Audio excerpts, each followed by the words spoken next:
Another man done gone. Another man done gone from the county from another. It's Jax. man done What up, gone. Dallas? Let's go. Martin Luther had a dream, but Freddy Krueger had a Ruger. Ex-Malcolm out the picture, so now we back to the future. Now we back to these losers embracing death like they used to. Poking out they chest, but listen, son, now you leaking that future. So who's the shooter? Is it your man? Or was it a fan? Or was it a stand? I would beg to differ. In hindsight, I bet you he say he was not a nigga. Plus Biggie Smalls was just minding his business, yo. Smoking an Optimo. Somebody got to drop the homie Biggie has got to go. And they couldn't stop it, no, I wish that they could. Yeah, the world needs change, but man, I wish that we would. So why the long frown? A man harmed from a 4-pound. His blood ripples on the floor from the war sound. His mama sitting at the wake, hoping the Lord's found. Another dead, another gone now. Damn. Another man done gone.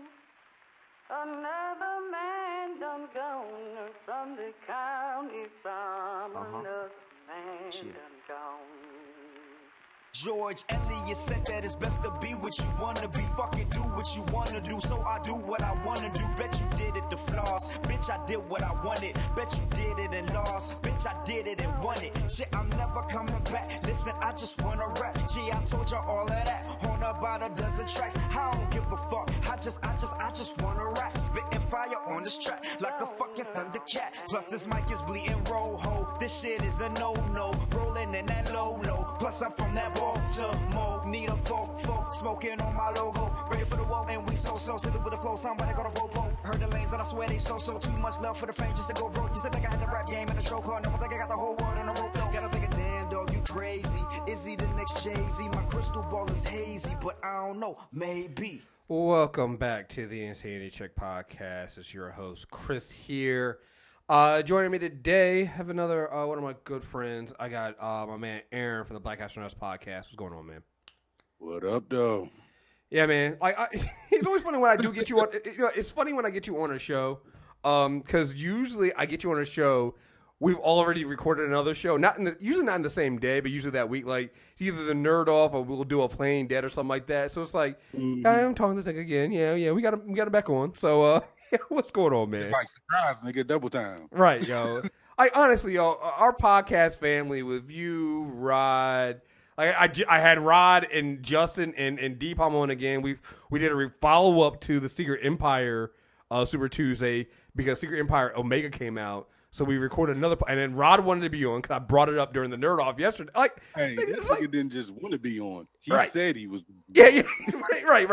If you're a premium member of the Black Guy Tips, and you listen to that Nerd Off, you'll hear Rod be like, he's like, okay, so first of all, I'm coming on that show. And I was like, yeah, we're gonna record about Secret Empire Omega tomorrow. And then he was like, okay, well, first of all, I know you know right now, I'm coming on.